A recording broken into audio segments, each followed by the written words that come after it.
Hello, and thank you for coming this afternoon to our OC Reads author event. My name's Karen Mahar, and I am the director of the Ocean City Free Public Library. So glad to see so many people here, and so happy we decided to move the venue, or some of you would be out in the hallway, so thank you for adjusting. Just a quick, OC Reads is a program that was designed by a lovely woman, Dot Turner, who has since passed, and myself, to bring people together in our community through literature by encouraging them to read the same book and participate in discussions and other events centered on that book. And we were talking at lunch with Shelby earlier how many years, and I hate to say it, we couldn't remember. We thought it maybe the 10 years. So it's been a wonderful program for our community. But today we are so excited to welcome author Shelby Van Pelt to Ocean City.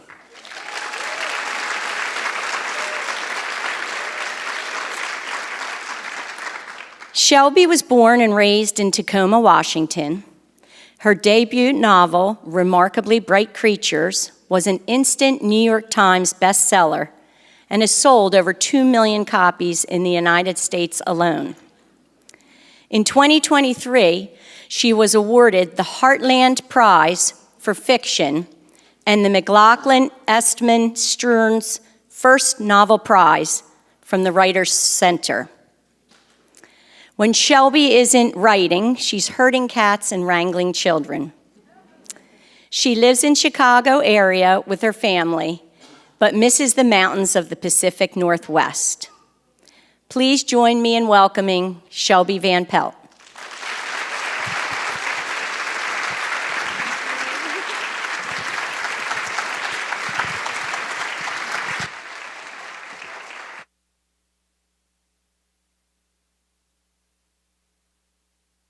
I think I'm gonna stand up and talk to you guys. I feel like I needed a guitar or something if I'm sitting there. But it's there in case I get fatigued, so that's good. South Jersey, hi, thanks for coming today. Joining me in just an absolutely stunning place on an absolutely stunning day. I think fall is the season here from what I've seen in my 24 hours so far.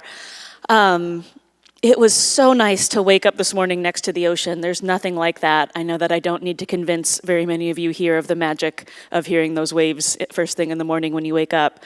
And I got out of bed actually pretty early, which is kind of unusual for me.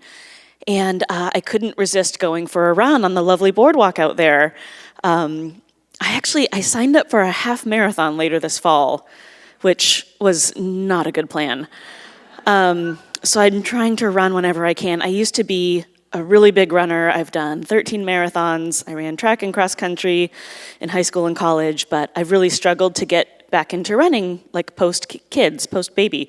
My baby is 10 years old now, so it has been long overdue, but it has been just an absolute struggle to try to get back into it from a decade of sort of not running very much. And, because my writer's brain is always just looking to harvest metaphors wherever I can, I was thinking about that when I was running this morning on the boardwalk. For the first time in a long time, I actually wasn't really looking at my watch or thinking about how many minutes I had left or how far I had gone, how far I had yet to go. I was just like running and enjoying it in this beautiful place next to these gorgeous crashing waves. And so I started to think about how that's so much like writing, right? Like I'm trying to write my second book, and it's like so many days I feel like I'm just struggling through it, just trying to get to this goal. Since becoming a writer kind of as my job, I feel like all of my words have jobs. Everything that I write, whether it's an Instagram caption or a novel draft, like everything has a purpose, it's a product. And it was nice. I need to break free of that. It was nice to break free of it a little bit this morning and just run without thinking about the pace or the time. And I'm hoping to take that lovely overlabored metaphor back into my writing life, and hopefully it will be helpful there. But you guys didn't come to hear me talk about running. We are here to talk about Remarkably Bright Creatures. I'm so glad to be joined by kind of a crowd up here, really. These are so amazing, right? I don't know how they did this. But I mean, I think that one's Marcellus, and I think that one's Pippa. If you know, you know. That's how we're going to find out who's read to the end of the book. Anyway, so what we'll do, I will just kind of tell you a little bit about how the book came to be. We'll talk a little bit about writing and process and all that good stuff. We're going to save about 15, 20 minutes for questions at the end. I think a lot of you have submitted your questions. Hopefully there are some good ones in there. I will give you my standard warning. If there are not any decent questions in that batch, then I just stand up here and tell you octopus jokes for 20 minutes. And they're like dad jokes. They're really horrible, so we don't want that. So I know that you guys have come through with good questions, though. I think it's going to be great. So by far, the most frequent question I get about Remarkably Bright Creatures is just some version of like, what kind of person writes a book like this? Like how, like, you seem like a nice, normal Midwestern lady. Like, how did you come to embody an octopus in fiction form? And I've been doing these book events for a couple years now, and I keep thinking that I want to come up with a better story than the actual story. So a lot of times people will ask me if I'm a marine biologist. I am not. I wanted to be one when I was like 8 years old, but that didn't happen. I actually failed chemistry in college, so wasn't really an option for me. Sometimes people will ask, oh, well, you must be some advanced scuba diver. You must be hanging out on the bottom of the ocean. Also not true. I don't even know how to scuba dive. In fact, I'm kind of terrified of scuba diving. The real story is that I came to become an octopus fan probably maybe the way that some of you did, which was from YouTube. I went down a YouTube rabbit hole one afternoon about naughty octopuses in captivity and all of the hijinks that they get up to. And that was really the inspiration for the character that eventually became Marcellus. Now, this was about 10 years ago that I went down this rabbit hole, that fateful afternoon. Why do we writers have to make everything sound so grand? I wasn't trained as a fiction writer or any kind of writer. I did do a lot of writing when I was very little, like when I was in that marine biology phase. I was also kind of in a Laura Ingalls Wilder phase. And I wrote a lot of what would probably be called fan fiction now, like Little House on the Prairie fan fiction. And I would fill notebook after notebook of these stories of me and my cat in a covered wagon going west. I grew up in Tacoma, Washington. There's no west. It's the ocean if you go west. It would be like saying you all here are going to go east. You're wet before too long. So I don't know where I was going in all these stories. I'd never been to the prairie. I'd never even been out of Washington State, but I had all of these fantasies that I brought to life in these fictional stories. But I grew out of that, as kids often do grow out of those kinds of phases. And I kind of fell away certainly from fiction writing and really from writing in general as I became a teenager, went to college, became a young adult. I didn't study writing in college. I studied economics and philosophy, which is kind of an odd combination. But coming out of that, I don't think I ever considered becoming a writer. I had a giant mountain of student loans I had to pay. So out of college, I took what I now sometimes call the spreadsheet job. And this was an office job that involved a lot of Microsoft Excel and not much else. I mean, it was fun. It was fine. I had good coworkers. I was pretty good at the Excel models. But I did that for about 10 years before having this kind of moment where I was like, I don't really want to do this for the rest of my life. I don't like Microsoft Excel. This does not feed my soul. And I was married by that time, and my husband had moved around quite a lot for his career. I was what sometimes is called like a trailing spouse. I kind of kept moving and following him around for his various educational pursuits, jobs, and he came to me one day. We were living in North Carolina, actually. I've lived a lot of places. And he wanted to move to Atlanta. And I was like, okay, I will move with you again for your job again. But if we do that, I'm leaving the spreadsheets behind. I don't want to transfer again. I want to take some time and figure out what it actually is that I want to do with my life. And he said, great, I think you should totally do that. So we moved to Atlanta, and I thought, I've always liked writing. Maybe I'll try some fiction writing. The problem was I didn't know what to write about. I didn't really think of myself as a very creative person. I still don't really think of myself as a super creative person, which is kind of odd, given that I wrote a very weird book. But yeah, I didn't know what to write about, so I started just going to coffee shops. I'd go down to the Starbucks in our neighborhood, and I would eavesdrop on people, and I would listen to one side of a phone conversation and try to make up what the other side was. That was sort of my way of trying to train myself, to train my brain to make characters and make scenes out of sort of making these observations in the wild. And so that was that frame of mind that I was in when I went down that rabbit hole. I was just trying to find characters everywhere, and I came upon, all these great octopus videos, and I just thought, well, that would make one hell of a character. I could almost hear the voice in my head kind of immediately, this very dry, sarcastic, almost kind of like Stewie Griffin, but like nicer type of voice. And I kind of filed it away in the back of my head, just kind of swept it in, all these little crumbs of ideas of eavesdropping bits and things I was collecting. It's like, okay, well, there's an octopus in there too. Maybe I'll do something with that someday. Not long after that, I came home one day, and the house that my husband and I had moved into in Atlanta, I think the previous owner had subscribed to the continuing education catalog from Emory University. Paper catalog, this continuing education. It's like, sometimes it's called adult enrichment, which I find very patronizing. That just doesn't sound like a nice thing to do. But basically these are not credit classes. They're just anyone can show up. It's just something that you do to kind of, I guess, enrich your adult life. So I signed up for a creative writing class. I thought, this will be, maybe I'll get some tips and maybe I'll meet some people. We didn't know anyone in town. We're very much trying to build our community there. So I go to this class at Emory, and the instructor on one of the first sessions asked us to take out a piece of paper and do a writing exercise. And the exercise was to write from an unusual point of view. And so I thought, I'm going to do the octopus. Great. So I write this thing. And it really, you open this book, that first chapter is that writing exercise. I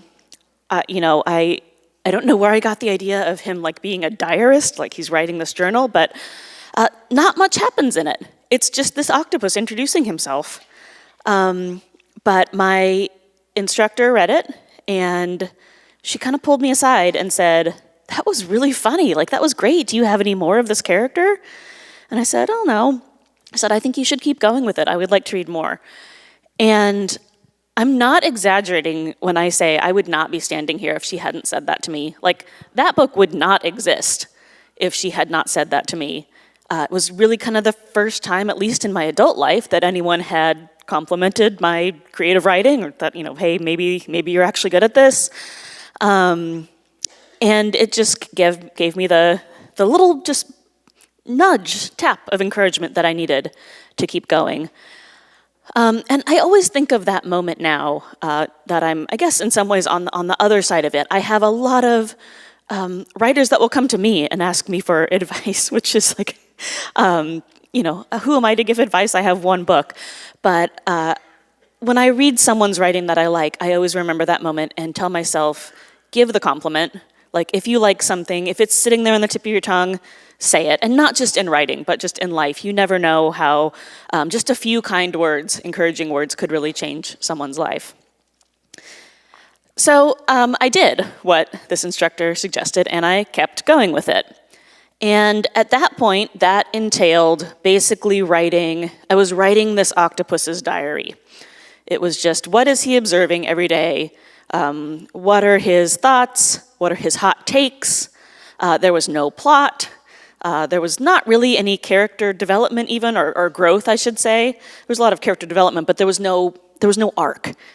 And after I collected, I don't know, maybe 15 or 20 of these things, I started thinking to myself, maybe I could make a book or a longer work out of this. But I was pretty sure that no one would want to read an entire book that had no plot but was just an octopus giving his hot takes. I think some of you would read that book, actually. I think there's a market for it. But I thought, obviously I'm going to have to bring some humans into this. And I wanted to bring humans into it. I love writing about how messy humans are and all of the ways that we kind of get in our own way sometimes. So I was doing a lot of octopus observations at this point. This was my research at this early stage. Was going to the Georgia Aquarium, which was very near where we lived in Atlanta, and observing the octopus that they had in captivity there. It was a whole lot of wasted time because whoever that octopus was back in those years was not very active. I literally was the character in my book that Marcellus makes fun of, who was like, tap, tap, tap, like, hi, you in there? And the other thing that it accomplished, I had my daughter by this point. She was an infant. She was a very challenging infant. I don't know how I ever went on to have a second child because this first one was such a pain. I mean, she's great, beautiful, and she's 10 now. She is a wonderful 10-year-old. But as a 3-month-old, a 6-month-old, she did not sleep. And in fact, she screamed unless she was being held. So I would strap her to my chest in the little baby ergo thing, and I would pace in front of this octopus tank, and I would bounce. I think she has a kin over there, a kindred spirit. No, I love it. No, I'm sure your baby is much better than mine. And I would pace, and it had to be like the exact same tempo or else she would wake up and scream. So I would just do this for hours and hours. I think people thought I was insane. I'm sure that the security guard was notified of me at some point, like, what is this lady doing? She's been here for 3 hours, like, she hasn't left the octopus tank, like, it's just, anyway. That was my research process early on. I obviously undertook a much more rigorous research process much later in the timeline of this book. But I think all of those hours at the Georgia Aquarium actually brought me some other ideas and themes that ended up being really integral to the process of drafting the book. Do you guys have an aquarium here? There's one, gotta be one nearby. We're right by the, yeah, anyway. I don't know if your aquarium has this. A lot of aquariums have like the big tank with all the things, and it's got like the sharks and the stingrays and the turtles. At least the Georgia Aquarium has a huge one that has, giant turtles and the big manta rays, all the cool stuff.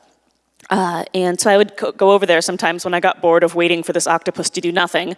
I would go over there, and I remember thinking that you could almost kind of set your watch to the habits of these creatures.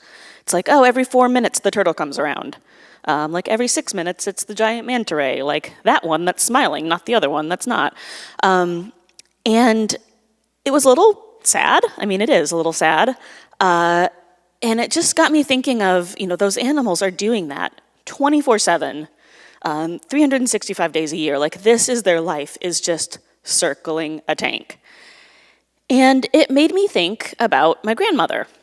Which is sort of an odd correlation, but my grandmother was very much a creature of her routines, of habits. She came from Sweden with her family. She was this tiny little Swedish force of nature, very tough, but also very stoic. Never let her feelings get in the way of anything. In fact, you didn't even know what she was feeling because everything was always just fine. But she had her daily routine, her weekly routine. She loved cleaning. And so in her house, it was like on Mondays we do the baseboards. On Tuesdays we do the kitchen floor. On Wednesdays we do the linens. And I lived next door to them as a kid, and I was an only child. So I spent a lot of time with my grandmother, a lot of time like following her around the house while she was doing all these things. And I remember asking her, I think it was on Linens Day, because on Linens Day, she would strip all the beds in the house. I think there were like 3 of them. One was a guest bed that never got slept in.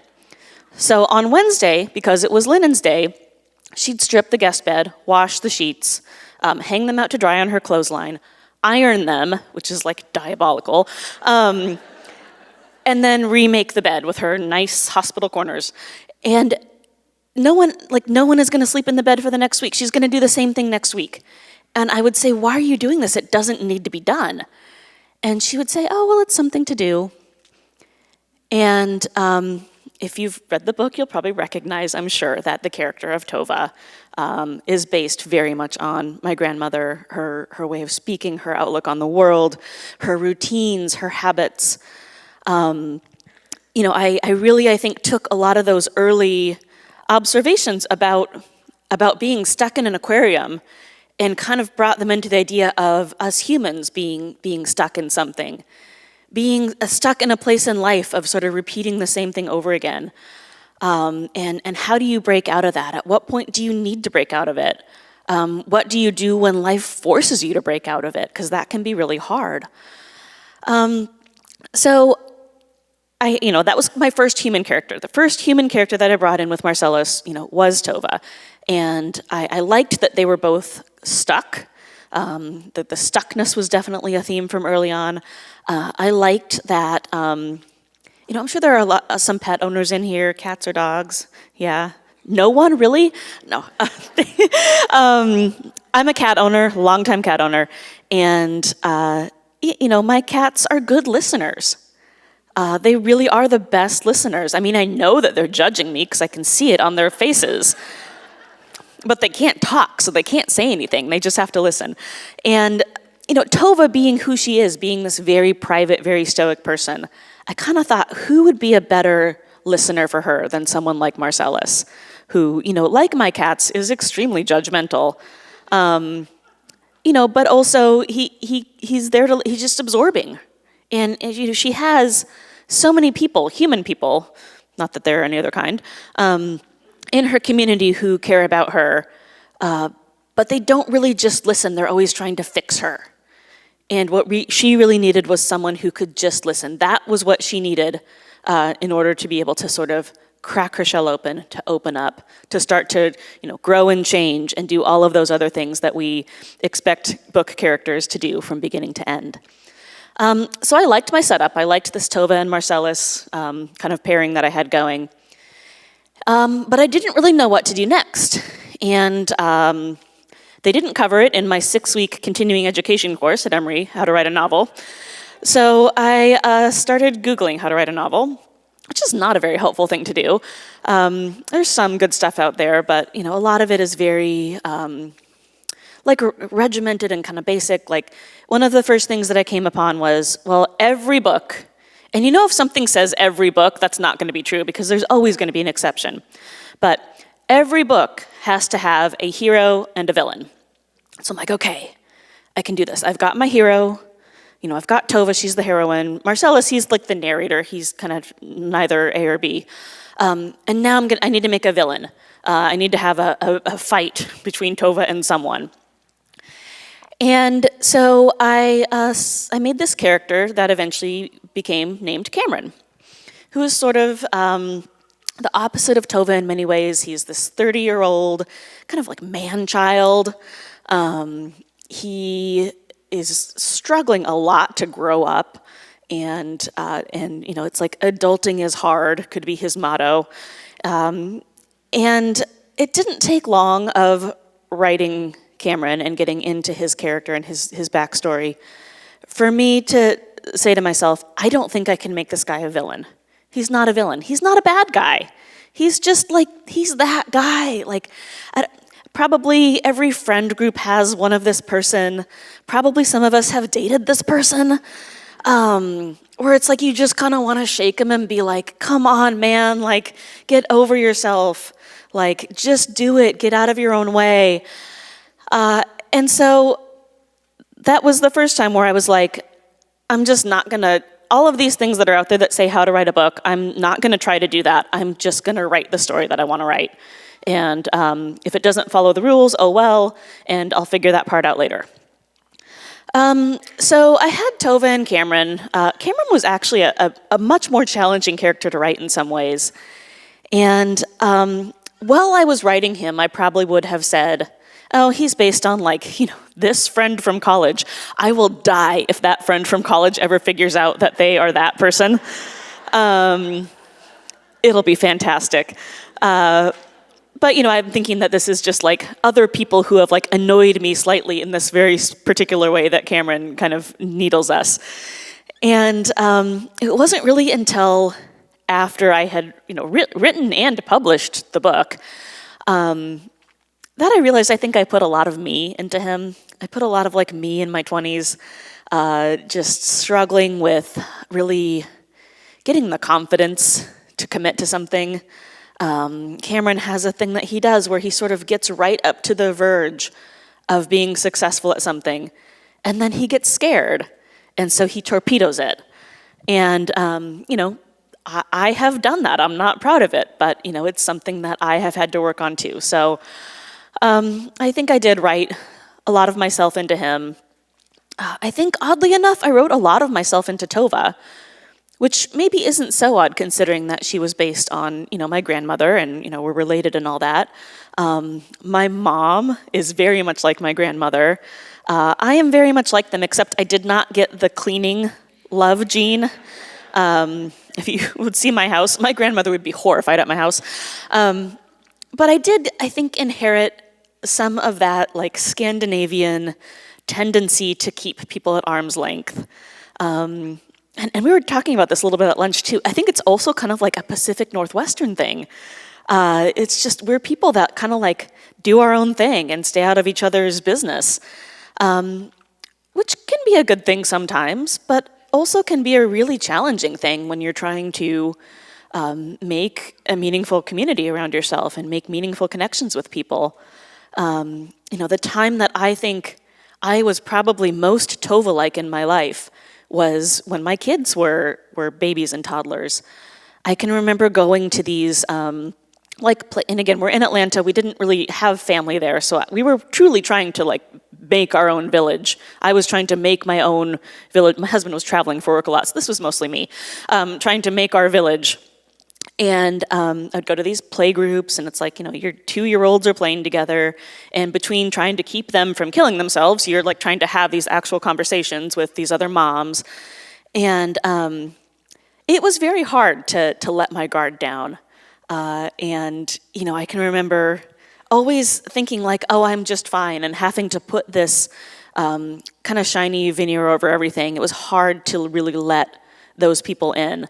And that's what Tova does. She's got these friends, the Nitwits in the book, which the Nitwits were actually real people, not the individual characters, but my grandmother had a group called the Nitwits. And that's probably the most blatant theft that I committed in the writing of this book. I don't think any of them are still alive, which is too bad. But Tova had that same thing kind of around her, all these people that wanted to help her, but she had a very hard time allowing them to do that. And I feel like again, in hindsight, they say that writing is therapy. I think it can be, but I think what is really good therapy is writing a book and then going on book tour for 2 years and having to talk about it to everyone. And then you start to really realize what the heck you were thinking when you wrote that. And you start to realize all the ways in which you just plumbed the depths of your own anxieties and insecurities. So I was very much a Tova in that point in my life. I think all of the characters, even Marcellus, have a little bit of me in them. So I had my cast of characters, or at least the main ones, and so I was pretty happy about that. And this is again several years ago. I had a good group of critique partners, actually, that I had mostly met from that initial Emory class. It worked. I did. I made friends and had a community of writers around me. It was awesome. And so we would meet periodically throughout the year. We'd do little sessions where we met once a week for a few weeks, and I was fully admitting and committing that, okay, I'm working on a novel at this point. I would go to critique group and I would bring my first chapter. And everyone would read it, they'd give feedback, I would go home, I would polish it up. The next week I would go bring the improved chapter 1. And I would get more feedback and I'd go polish it some more. I must have done that 50 times. I mean, it was insane. I could not get past chapter, 3, 4, I would write sort of to the end of the setup. if you're reading a book, watching a movie, you think of it as 3 acts. I would write to like the end of the first act.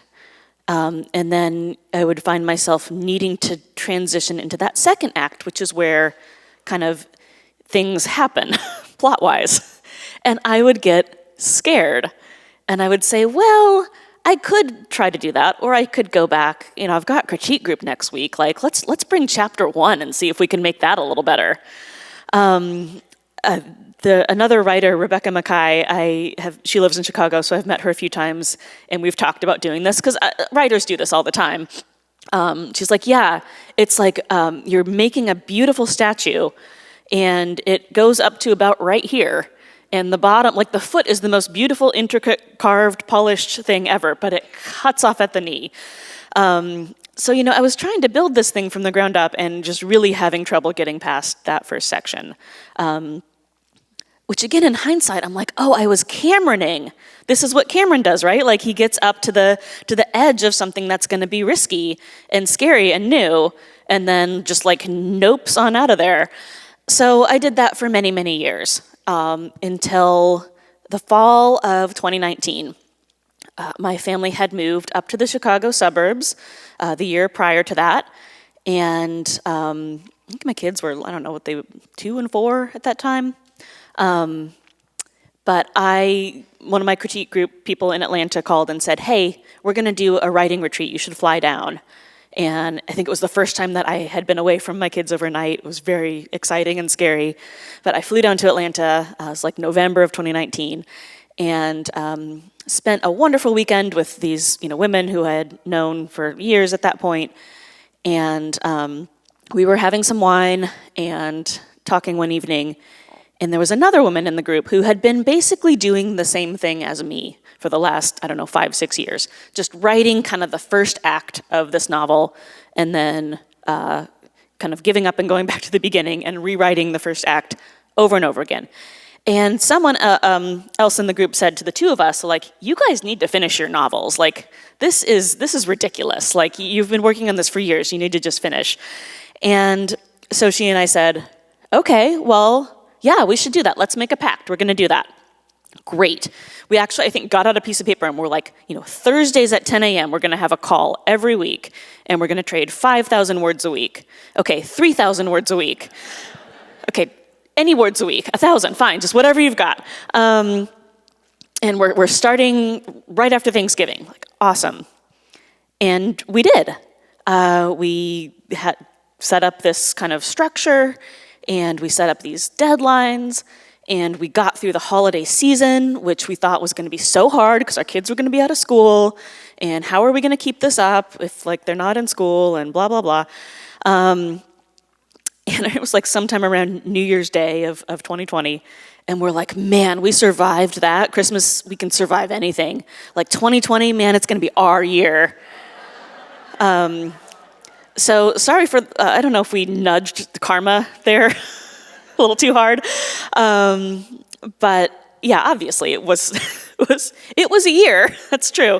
But I'm so glad that going into those months of 2020, we had that structure going, because I don't think I would have had it in me to try to finish a novel in the first 6 months of the pandemic if we hadn't already had some momentum behind it, had a structure. Those Thursday at 10 o'clock calls were such a lifeline to me during that time, when I was just kind of only interacting with the other people in my household who were getting on my nerves a lot. We were spending way too much time together.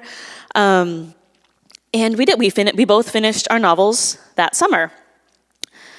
It was a lot of hard work to finish a novel in, call it 4, 5, 6 months of really intense writing.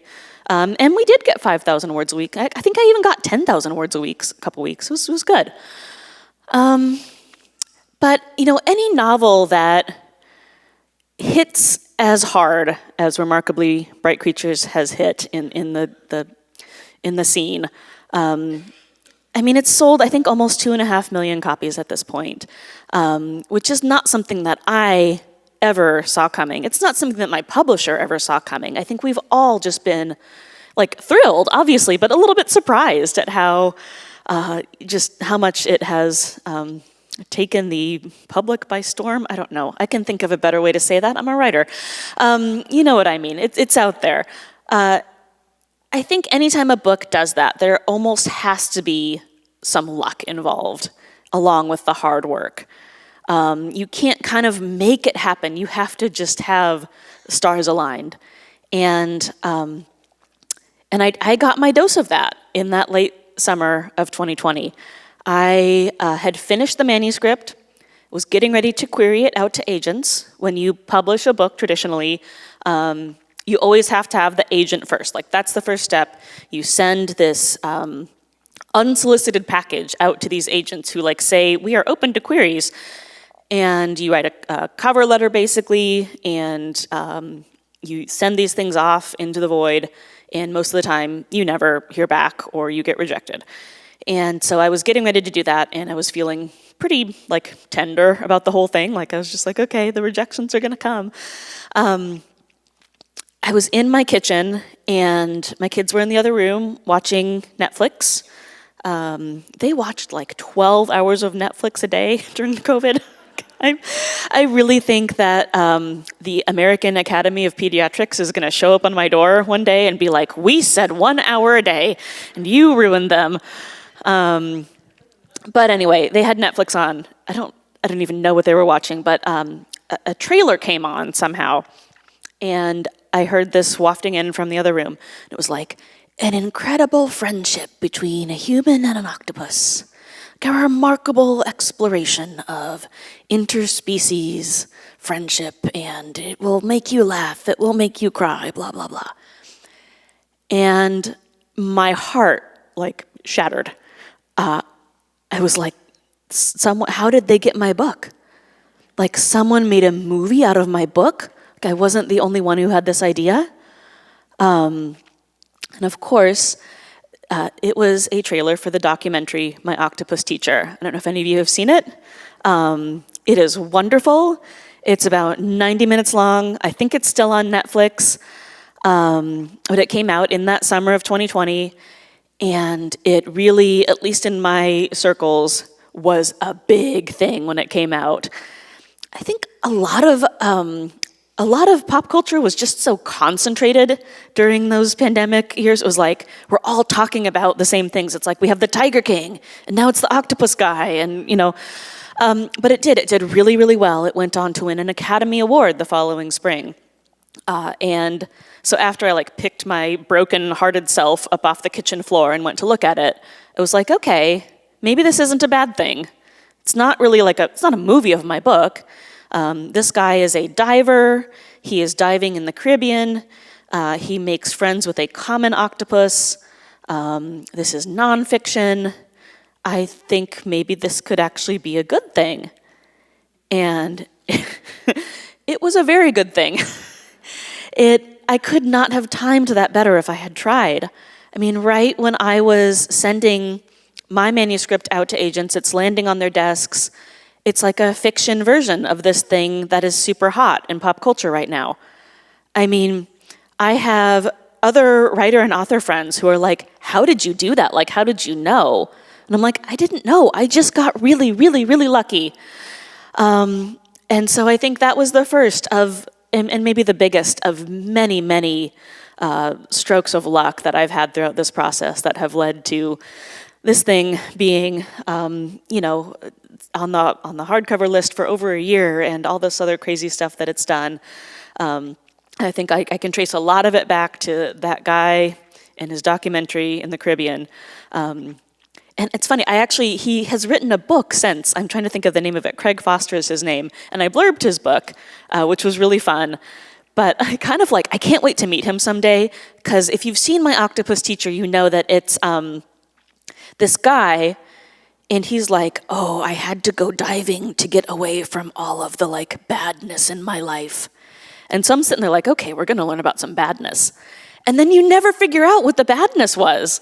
He never shares what actually his drama was. And I don't know, maybe I'm just a nosy person, but I was like, I loved the octopus, and that was all really well done. But like, I really wanted to know what was like happening to you at this time that made you so, you can't just put this out there and then not tell us. Anyway, huge bit of luck. Everything that has happened since has in some ways felt like it has happened at warp speed. The book was chosen as a Read with Jenna pick, which meant going on the Today Show, which happened in May of 2022, which you might remember it was kind of during that whole like Omicron thing. We weren't even sure if I was gonna go there in person because they were doing everything on Zoom. I get the call one day like, okay, you're gonna go to New York and be on TV. I'm like, okay, do I have to wear hard pants? Because I'm over here in my yoga pants, which I've been doing for the last 2 years. Like, I don't own a dress. It was just such a huge U-turn, I think. I mean, anytime you have a debut novel that is successful and, you go from kind of just an average writer toiling away at their kitchen table trying to make it happen to actually being a professional author, a best-selling author, it's a U-turn. But having it come right at that time when it did in 2022, I think also just made it seem all the more absurd that I was going from, the messy bun to actually being out in public interacting with people. But it's been really just a joy. At lunch, someone was asking, like, do you like this? Do I enjoy it? And I answered very honestly, yes, I do. I love this. I think that community reading programs are so incredibly almost undervalued. Book clubs are just so important. Like, this is a way that we connect at a time when it can be really difficult to find ways to connect with each other. And I just think it's really, at the risk of sounding cheesy, like a beautiful thing to see people come out to read a book together, to come together with neighbors and other members in their community who, they might not want to spend time with otherwise or have a reason to spend time with otherwise. My one more quick story, and then we'll go to Q&A. So my daughter, the 10-year-old, the one who was a horrible sleeper, last year her school decided, I think she was in fourth grade last year. They decided to do a fourth grade book club, extracurricular. And so they made this little book club, and it was all girls, of course. It's not going to surprise anyone. That did this. They're sitting in our friend's backyard in a little circle talking about their book. They read Otter by Catherine Applegate, which is fantastic. Very on theme for my book, even though I didn't pick it. But they're sitting there talking about it, and they're kind of disagreeing with one another about what something meant, or, did you like this part? Did you like the ending? How would you have done it different? And, it was a little bit like people had some strong opinions. But they're just disagreeing with each other very respectfully and productively. And I'm like, okay, here's these 9-year-old girls who are doing this thing that adults struggle with so much. And book clubs and reading discussions and community reads are really like a chance to kind of practice that. We don't get a lot of other chances to practice that in life, especially in person, not arguing with someone on the internet, but these in-person, like deep, kind of meaningful, productive discussions. So it is, I think, important that you all are here. I want to thank you for all being here. I would love to ask a favor before we go to Q&A. Could we do a selfie? Because I always forget to do this, and then my publicist yells at me, and she's like, why don't you have any pictures of the event? And I'm like, because I was on stage talking. But if we could do a selfie, that would be awesome. I'll try to do it quickly.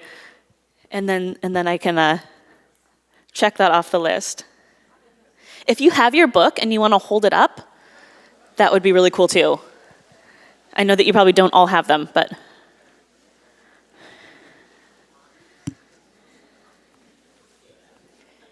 And the real trick is I'm going to have to not fall off the stage while I'm doing this. And you all get to look at my backside, sorry. All right, 1, 2, 3. Thank you for humoring me.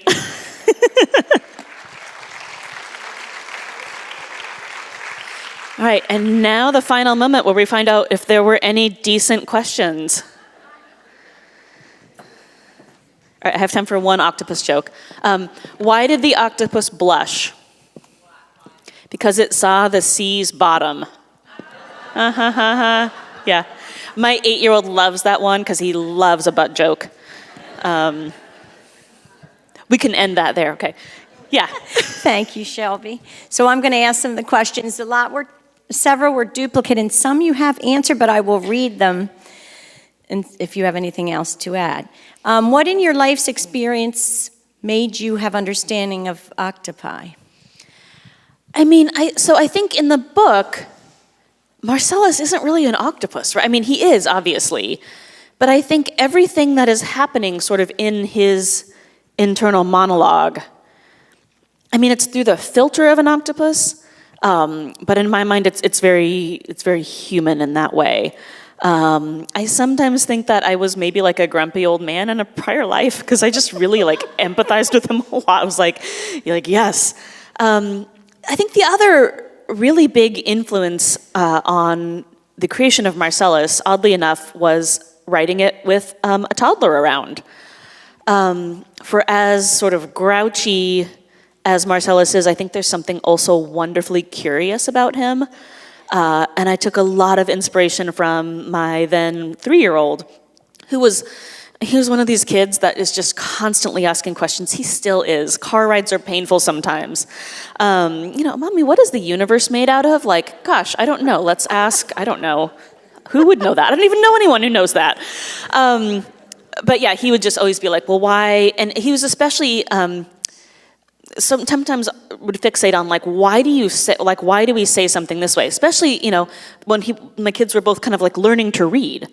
And learning about language. And like the way that we use language is so bizarre sometimes with all of our turns of phrase and like our inconsistent rules. And so I was constantly having to explain, like when I say I'm like, God, that like got my goat, that like, no, I don't actually have a goat. It's just something that we say. Well, why do we say it? I have no idea. We would have to look it up because humans are weird.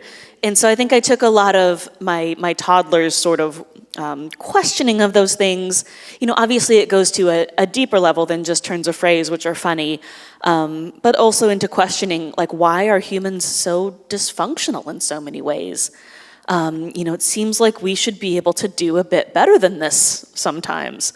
And one of my favorite things about Marcellus is that as judgmental as he is about humans, I think he also just really kind of wants to hold us to a higher standard. And I think about that a lot just in, my own life. Like, would Marcellus approve of my actions right now? Because I think he has high standards. Thank you. How do you have the fortitude to stick to this topic, an octopus as a friend, when people must have questioned your sanity? This book inspired a whole unit on the octopus for me as a teacher. Oh, that's awesome. I think anytime you write a novel, you're questioning it would be logical to question your sanity. And again, I'm going to go back to my kind of cheesy running and writing a novel. Writing a novel really is like a marathon in so many ways. Like, it makes no sense. Why am I doing this? I'm not going to win. I may or may not finish. It's going to hurt. And so I think writing a novel in general is sort of an act of insanity. But I think that, specifically with writing this sort of off-genre, unusual thing, I think a lot of it was that when I was writing it, I never thought anyone else would read it. I was mostly just writing it for fun. I knew that my husband would read it. I knew that my critique partners would read it. I had an idea, okay, I'll probably query this out to agents, and maybe if I'm lucky, one of them will read it. They'll request a full manuscript and read it before they reject me. But, I wasn't really thinking of is this saleable? What genre is this? Does it, are people going to like it? I didn't care because I didn't think any of you would read it. So, and there's a freedom in that. And it's a difference that I feel very acutely right now in trying to write a second novel. I don't have that freedom anymore. Obviously, that's a good problem to have, but it is something to struggle through. Okay, that leads us into this question. Are you working on another book? I love your writing. Oh, well, thank you. My editor's not in the room, so we can speak honestly. No. Yeah, I am working on another book. I would have thought I would have had it done by now. I really did. It's still in progress. It is not a sequel or prequel or anything. It may or may not sort of take place in the same world. There is an animal, but it's not a narrator, and it's a very different kind of setup. And I'm about halfway done. I'm hoping to get a draft done by the end of the year. But it's, every time I sit down to write, I have to really consciously clear out, even really kind of consciously clear out this, because it's really easy to go down a path of thinking, okay, like how are people going to receive this? What is the reason for this? What is the backstory?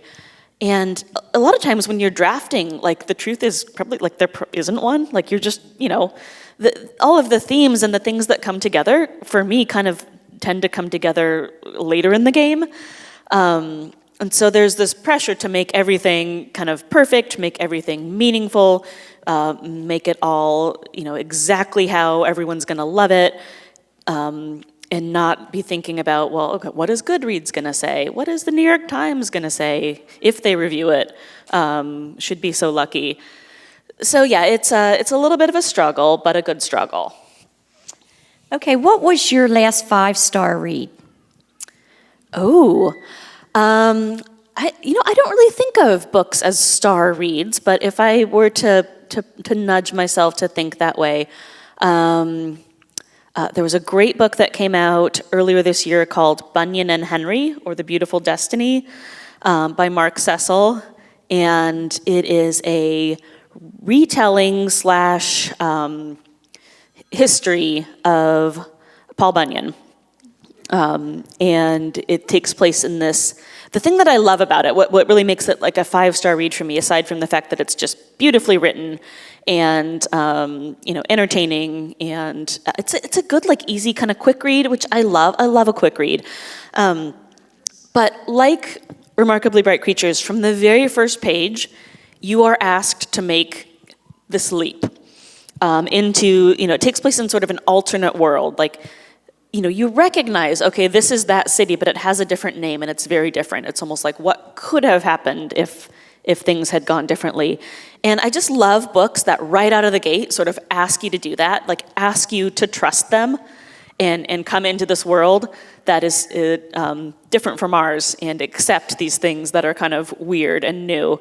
And I think he just does a fantastic job of it. Do you belong to a book club? I do. My book club is very dysfunctional. I don't know, like, how many people are in book clubs? Probably, oh my gosh, like the entire room, yeah. All of your book clubs probably operate better than mine.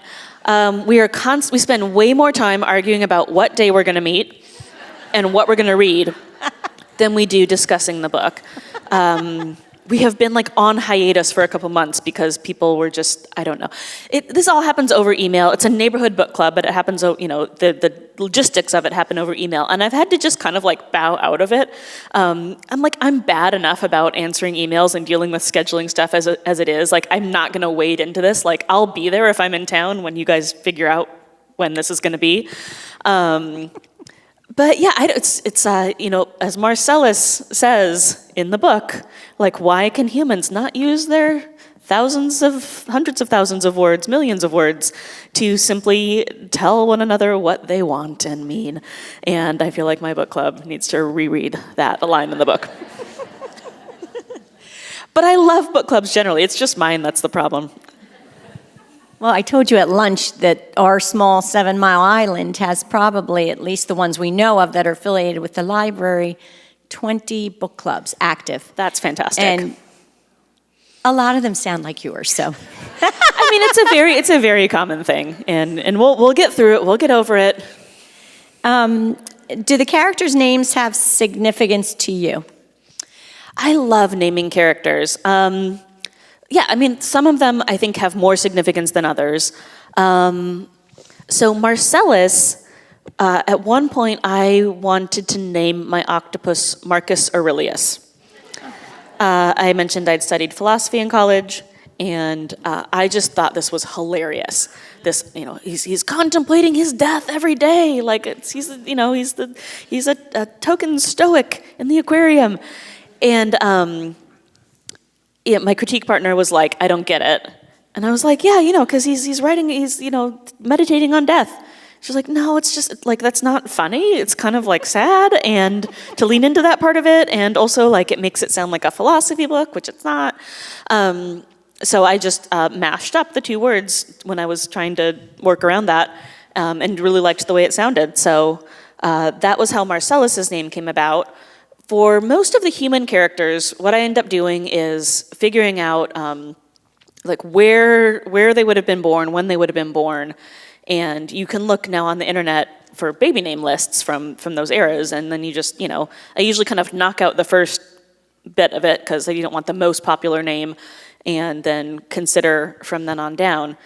In the case of Tova, I wanted a name that had some Scandinavian roots, but literally I have a pretty big Swedish family on my mom's side, with all the different generations going back, and I really didn't want to use a real person's name.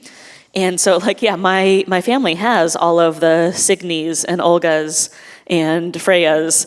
And so anything that came to mind that was like, okay, this is a Swedish name. My daughter is Annika. So I went pretty deep in the list. I liked Tova. I liked the kind of meaning of it, the brightness and positivity. And it's not just a Scandinavian name. I know it also has, I think, roots in like Arabic and Hebrew, so it kind of just seemed like a good all-around name. And for some of the others, I don't remember specifically how I got to them. I do steal characters from my own short stories sometimes. So a lot of times the name might have meaning within the context of that short story, but then when I lift them out and put them in the new one, the name just kind of follows them. What happened to Daphne? Okay, so this is a spoiler. If you haven't read the book, you can plug your ears or, I don't know, sing to yourself. So when I sent the manuscript to my agent, there was an additional point of view in the book. And we did a little edit together, my agent and I, and she wanted me to cut this point of view out. And it was the point of view of Daphne, Cameron's mother. And it only came in kind of late in the book. It was just, I think, maybe 3 chapters where and they were very almost vague. Like I remember bringing the voice in, and it didn't say Daphne anywhere on the page. It was just, you were supposed to kind of guess by the end of the chapter. You would know, okay, this is who is being depicted here. I think my agent's words were, it feels a little cheap. And that's not a nice thing to hear about your writing. My agent's very direct. She's very sweet, but she doesn't mince words. And the reason was, you had this whole story where this mystery is unfolding, the mystery of what happened the night that Tova's son Eric disappeared. And you have all these facts that are kind of swirling around and coalescing, and you have Marcellus sort of helping to put them together. And then at the end of the book, I'm just handing the microphone to Daphne and letting her tell you what happened that night. And my agent said, well, it feels kind of unearned. It doesn't feel satisfying. I was like, oh, okay, I'll cut this out. Actually, she said, I think you have 2 options. One, you can just cut this out and solve the mystery another way. Or we can go back to the beginning and really write Daphne in from the beginning. The other problem, my agent pointed out, was that Daphne is a really complicated character. I mean, she's deals with addiction, and she's sort of in and out of lives of the other characters. And it wasn't really doing her justice to just have her kind of pop up on the page. Like, I needed to give her a character arc if I was going to include her. And so I said, well, there is no way in hell I'm going back to the beginning and rewriting this entire thing. So we'll cut it, that's fine. And we went back and my agent and I kind of brainstormed, okay, how do we get this information into the hands of the reader, into the hands of Tova, who's the character who wants to know it, about what her son had happened to him. How do we convey that? And we figured out a way to do it that didn't need Daphne to have the narrative. But the result was that it was a little bit more vague.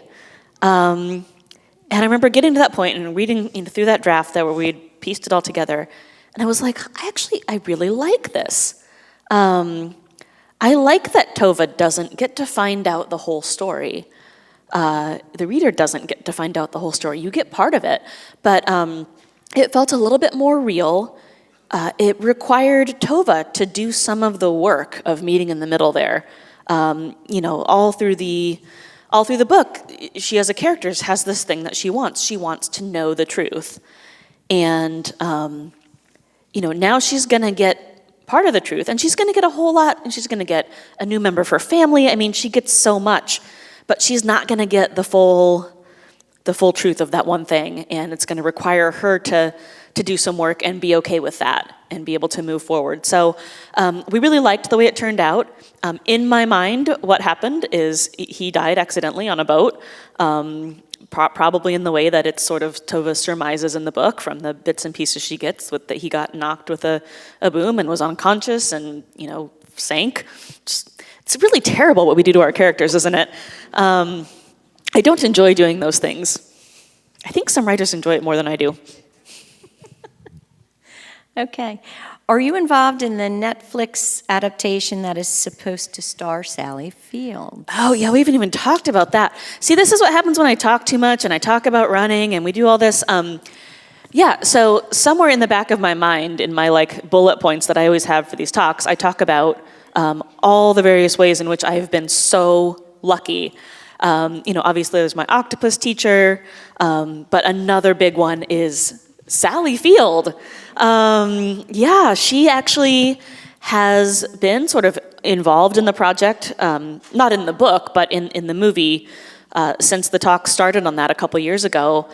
And I don't have a lot of input, unfortunately. I think that's very typical with adaptations. I think it varies a lot, I should say. I think that maybe authors who have more clout than me are able to negotiate that in the contract where they get to be on set and call the shots.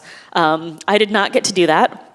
I get an executive producer credit, which means they have the right to tap into me for help, but not the obligation to do that. So we've had a couple calls. It's been nice. The producer who's running it is great. The director is great. I haven't met Sally or talked to her yet, but hopefully at some point I would fangirl. But yeah, they have a script. My understanding is they're going to start filming in a couple months. So fingers crossed. That's very cool. What gave you the idea for the great character of Marcellus with his incredible intelligence and personality? This you kind of touched on. Yeah, I think that it really was something that was just living in my head all along. I think I'm a little bit of a sarcastic person.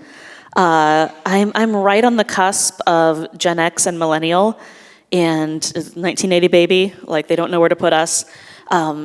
But, I feel like I've got a little bit of that Gen X, droll sarcasm inside of me. But, the millennial side, won't let it out.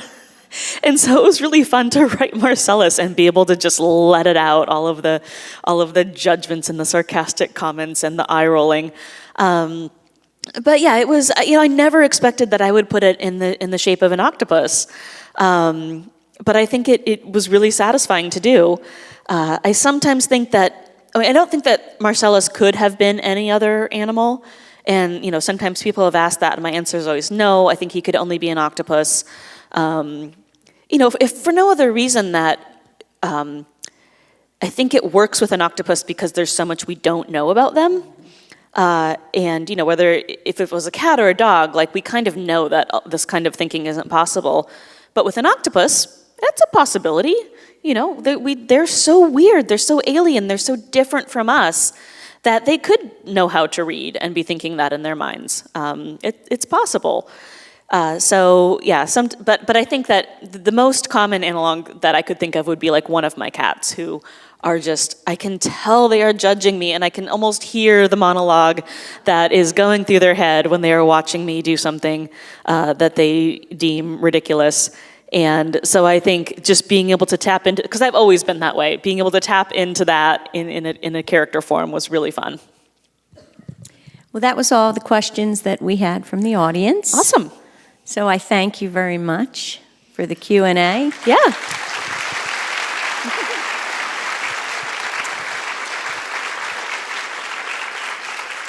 And we just have a little parting gift for you, a Oh, little of thank Ocean you. City, a little of the Ocean City Free Public Library. Awesome. Thank For you. Yes, take with you. You might have to eat that because you might not get it on the plane. That's a good problem to have. Yes, it is. So Shelby is doing a book signing, and there are books for sale.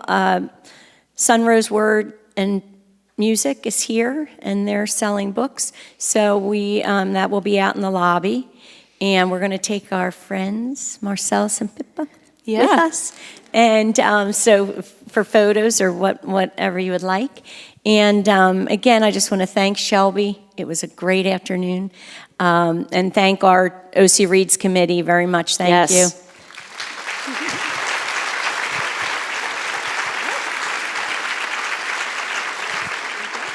Okay. All right.